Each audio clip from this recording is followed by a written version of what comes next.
Okay, so thank you all for coming to the seminars today. So this is one of the seminars that we organize under the University e-learning series. So the purpose of this series of workshop is we invite faculty members who recently redesigned and offered a course in either blended mode or in the MOOC format. So this is the fifth one that we organized since for 2014, and today we are very happy that we have Fugee and James from IELM and ISOM to share with us the experience, the thoughts, the challenge, and the tips they faced in kickstarting a blended learning course, and in particular how to facilitate group work within the blended mode or blended mode structure. Right. So Fugee will start first, so let's welcome and give him a big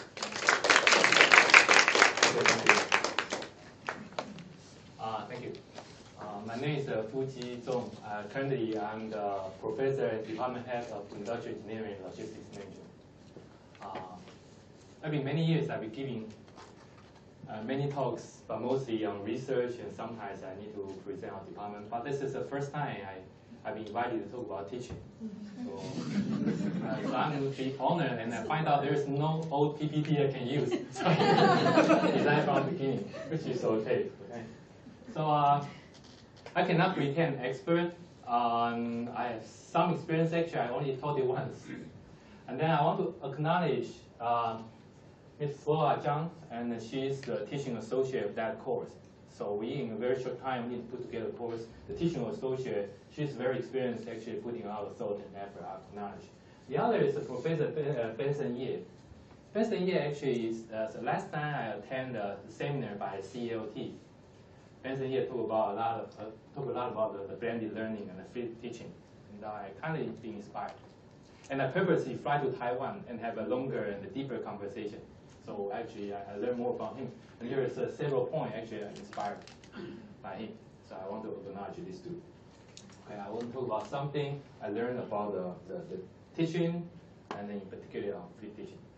Flipped teaching, I think most of you probably know. There's a different definition, and then generally, most people agree. I think that flip means that the student used to doing in class, the lecturing, they do at home. And then those they do at home, like homework and exercise, they try to do that in class. So that's a flip. Before I doing that, I want to say that why am I doing this? Why am I doing this means that from professor point of view, why am I teaching? And from student point of view, why they come to class. I think before I go further, this one needs to be clarified, and this is quite important. Why professor teaching? Well, since people say I'm being assigned by a department head, I have to teach, and part of my salary actually paid like that. So I need to teach. I hate to go to class, but I have to teach. And the student will, sometimes they feel the same. They feel it's a required course, and the professor take attendance, so I have to go to class. That's not a good start. If people don't know why I'm doing this, and then I actually cannot continue. This is actually quite important. The professor needs to know why I'm doing this, and the motivation. And you need to let the student feel about it, feel the same, and then in order to do the rest. So if you don't, and there will be something like this happen. This is actually it's not worst case. Worst case will be empty classroom. This is definitely that the professor taking attendance. So they come, but they do ethics. Why are they doing this? Because they don't know what they are doing there. The student hate to come to class, and the professor hate to, something like that. Okay. Now I want to give you an example. This one actually is a Lego block from Lego, and this is called Bionicle. I'm not sure any of you have that at home. I have several at home, and it is actually attract the 10-year-old kid. A few years ago, Duke University, they did a psychological experiment. What they are doing is like this. The extra person come, they ask them to build a Lego toy. Build that, and then they they put in a drawer, and then, oh, by the way, they pay them. I pay you $20. I ask you to build a Lego toy, and then I pay you a little bit less. I pay you $19 actually to build one again, and then build one again, and build one again. Until the point that the people get tired and bored and they decide not to do that, even though you pay me, something like that. And then they did another experiment. The experiment is that they build a Lego toy, and in front of that person, they tear that down into like this, and then ask that person to do another one and do another one. And they find out that you probably see there's some impact. The impact is very significant. Beginning, the people actually will continue doing that, but if you tear down in front of that person, and they will very quickly will stop, even though you pay them like $20 or $30. What I want to say is that motivation is really important, and they use the credit, and you fail people not, or you pay the professor's salary. Of course, it will do to some income, but the motivation behind is really important, and that's actually much stronger than you may thought. So that's why before I want to spend a few minutes to talk about that motivation. So what's the motivation? You need to figure out. I don't have an answer. Okay? For myself, I think with professor, one of the motivation is about directly having a positive impact on others. And we are actually, as professor or teacher, kind of lucky we can have the chance. Not many people have that such a chance. You have a direct impact on students. And positive or not, I don't know. But you directly have an impact on some person, and then hopefully you will deliver something useful to their life or their career. And then I think you yourself need to believe in that. If you don't believe, some professors, don't say, okay. Some people don't believe in that, and they think that they don't think what they're teaching are useful. And they firmly believe that there's a zero chance that I teach in class, you have a zero chance to use later, or no matter directly or indirectly. If you yourself think that way, and the student feel that, and then that's a bad rule. Okay. No matter how, you need to somewhat find out why this course, this one is important and worth to spend 1.5 hours on. You need to convince yourself, and someone need to deliver that message, or need to that student feel the same in order to deliver the rest. Okay. So I think that's quite important, and you should be, as a professor, you need to somewhat cherish this opportunity that have impact on others. Okay. Then we'll talk about how to do it. Even broader, how to teach, or how to teach a flipped class. Think about the flipped class. I think part of the component is that we're doing lecture, and then we can record the lecture and put the video on the internet. So we can do the flip. But no matter you put your video, your lecture online or not, some other people will do that. The student can find a similar or even the same lecture online. And then, so they have a choice. Do you really think that your lecture is much better than like a professor from MIT and Stanford? And then the student will choose whether they really need to listen to the lecture or not. Actually, that's a question mark. So what I want to say is that actually some part of your value is possibly replaceable. It can be replaced. Okay? You like it or not, actually it's happening. So the thing I want to ask is anything that only you can do to your class? What's your value, your uniqueness? If you cannot think of any uniqueness, sooner or later, I think that we need to redefine the professor job in the university. Because some of the part probably will be, I don't want to say replaced, but actually it's happening, right? People can find a similar thing and for free, or even the same thing actually. Some lecture you can find. So is anything you do to your class is unique and that will add value? I think you need to figure it out. Okay, not me. You need to figure it out, and then why they need to come to class. Or the other similar related question is anything that you can do only in class, because of the thing that you put on lecture on the internet. Somehow it's a good thing because self-paced. They can watch it one time or several times. It depends on their capacity. So is there anything you can do only in class? If that lecture is after class, what do you do in class? Probably need to think carefully about that.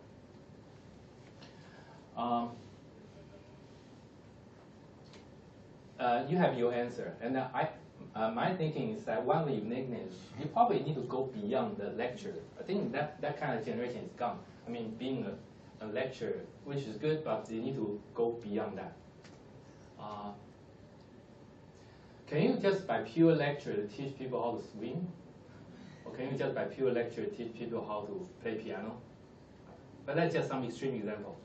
Some of the things that you probably think lecture is good, but that component is actually there. But in class, there's something else. I think that being a facilitator, coach, and mentor, I think the role is a little bit changed. You need to some interact with the student, and that's you need to cherish this opportunity that if we want to do face-to-face session, what we're going to do, and your role is not to repeat the lecture. Some people will do that because they find out people did not watch the video, so they repeat the lecture, which is not good. Facilitator and coach and mentor. Up to this point, probably too philosophical, so I'll give you an example. And this is the only example I have is my course. It's called Quality Engineering. For those of you who don't know, Quality Engineering is one course in our department, IELM. And its core techniques is the probability statistics. So teach some statistic tools. And its application is on the quality improvement, quality control. Some professors teach this quality engineering in a very statistic course. So basically, they teach statistics. And some other professors I've seen on the university teach it more like applied. So there's a focus on the quality management. Yeah. I try to formulate that. It's a little bit different. I want to formulate that into a structured problem solving. I want to teach students structured problem solving, which means that we use the statistics as a tool. Well, I still teach that, but I'm saying that's just a tool. I teach them how to use that to solve a problem. And quality control, quality improvement is one of the problems that I teach them to solve the problem. I show you the outline. The outline like this. The word they do is small. Even though you read through that, you will not see a difference. It's a very typical outline. But if you look carefully, actually they do have a difference. And there's a lot of detail inside. I want to share that with you. First, this one is based on quality engineering is one quite required subject in our department, so there's some standard textbook. I did not follow the sequence of textbook, which is quite challenging. Most of the textbook, they lay out in the way of the mathematical difficulty. They start from the basic probability statistics, the basic statistic, hypothesis testing. They need to follow the mathematical difficulty. That makes sense. Otherwise, how can you teach, right? But I reformulated that into the sequence of problem solving. I do that step by step. I start from the define phase. How do you define a problem? And there is some review of method. And then the measure phase, how you collect data, how to make use of data. And the analyze phase, how you analyze the data you collect. And then improve phase, how you make an improvement process. And then the control. Control is how you sustain the improvement. So define, measure, analyze, improve, and control. And the DMAIC. And that's one of the methodology in the quality management. By teaching that way, it's like common sense. But I fit into that so that I know that when to use what method. Like that. Ideally, it's good, but actually it's quite difficult to teach. If I swap in that, so that needs some effort, and I cause myself trouble. But it's doable. It's doable. It's doable. You need to think more carefully. If you don't follow the standard sequence of that textbook version, how are you going to do that? It takes some change. But I did that. So I did not follow the exact sequence of textbook, but I formulated into problem solving so students can feel. This is longer than one page, but later I actually do in the course project. Course project, they practice the DMIC. It's not just a mathematical homework, but they do in project practice what they learn. So that is not new. I put things in lecture in the video to find some way to force them to watch a video. Video, the good thing is that it's self-paced, means that the student can watch many times. Not many people do that. Some people never watch that and need to find a way that student watch that. But the original idea is so the student, if you're really good, if you don't watch that just by the lecture notes and then you can pass the exam, it's your choice. Actually, it's mine. That much. And then we have in-class exercise. In-class exercise. I've been very carefully designed the in-class exercise. I keep thinking that if the lecture is there, what do I do in class? If you have nothing to do, we don't need an in-class session. And I find out that in-class session is very important. I designed some more interactive sessions. So it's still like a exercise, a homework, but it's not traditional homework. I designed something that's more interactive. Can I just, how big is your class? 40.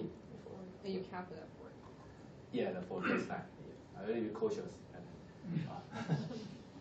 So the in-class exercise is new to the class, but actually I've been thinking about this for a long time. Later I will show you. I'm thinking here and there before. I'm thinking about there is some interactive thing, but I never had a chance to do that because before it's based on the textbook. There's a lot of chapters. When I finish the lecture, that's the end of the semester. So this also I appreciate the chance that I can practice that. So I do something like this. You do talk about statistics. You can, for example, use M&M. So in class, it's not to give them data to calculate. They collecting data. It's quite simple actually. It's a weight. Assume that there are people in the factory or company. With some skill, they measure the weight. How do you make sure the consistency of weight doing some statistic analysis? Or the MMM claim that the portion, the proportion of the color, the proportion of each color is the same, consistent. How can you prove that? So they're collecting data, they're counting how many colors, they use some of the statistics, do the calculation, the other. And there is a variation within the bag or the bag to bag, there's some variation. They do some calculation. And they are allowed to eat it. You need to do the calculation first. So this is the first time I've been thinking about this. This is not new, but they're doing that. And before that, actually, we find our teaching associate would do some practice to try out this first. And still, we design actually time control the other. So the student actually is much slower than I thought. So I did many things. But that's the first time. So this is the interesting thing. You can do something fancier, and you can find this one all can buy from the market, or you want to make by yourself.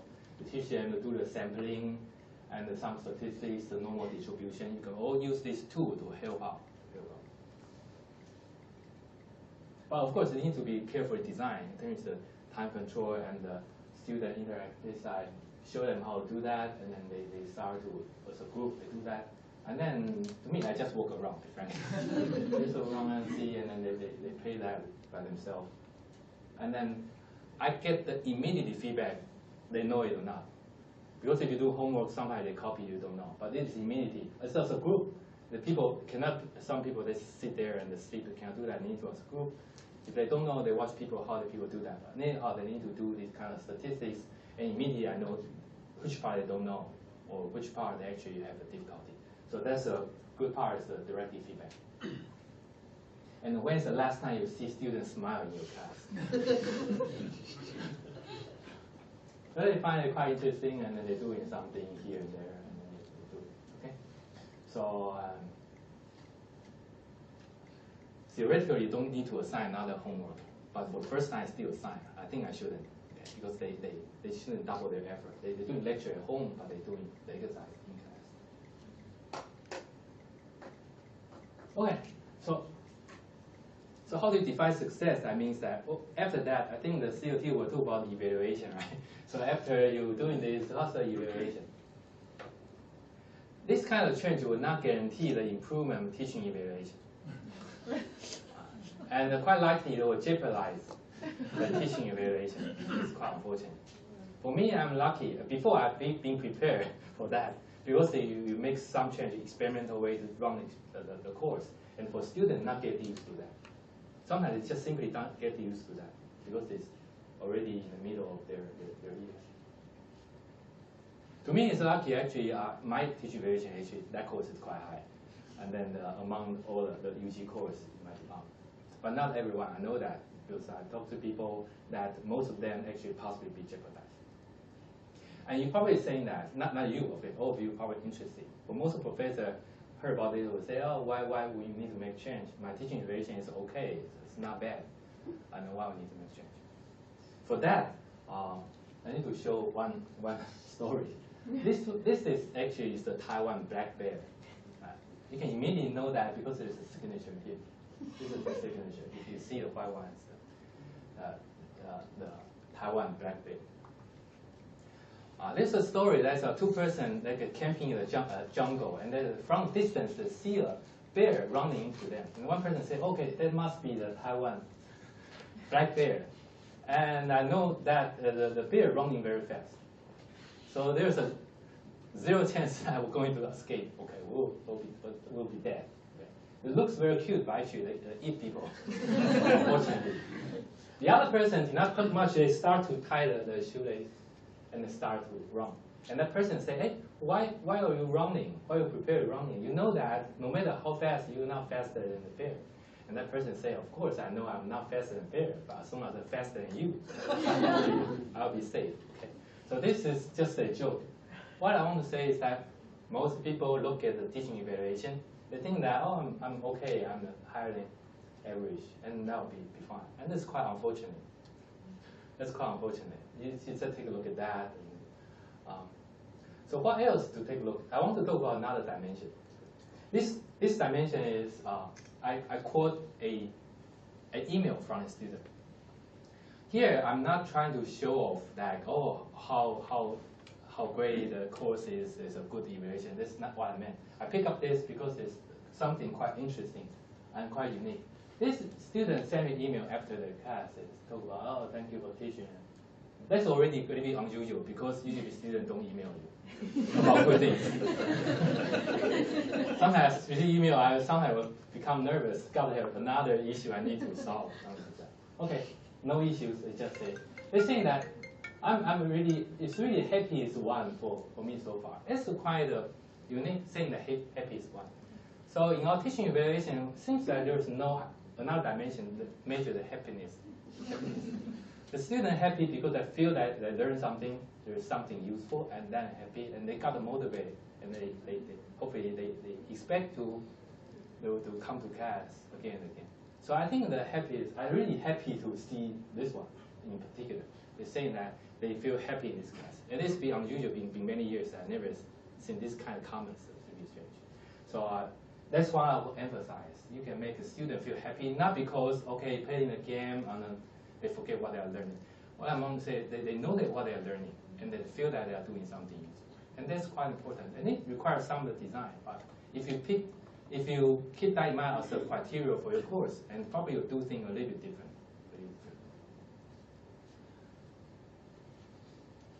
This is another email and saying that thank you, and saying that talk about that student got the internship. They're saying see if I can apply the DMIC is the methodology I mentioned. I actually kind of brainwash them, and they say, well, this one say I remember DMIC after many years.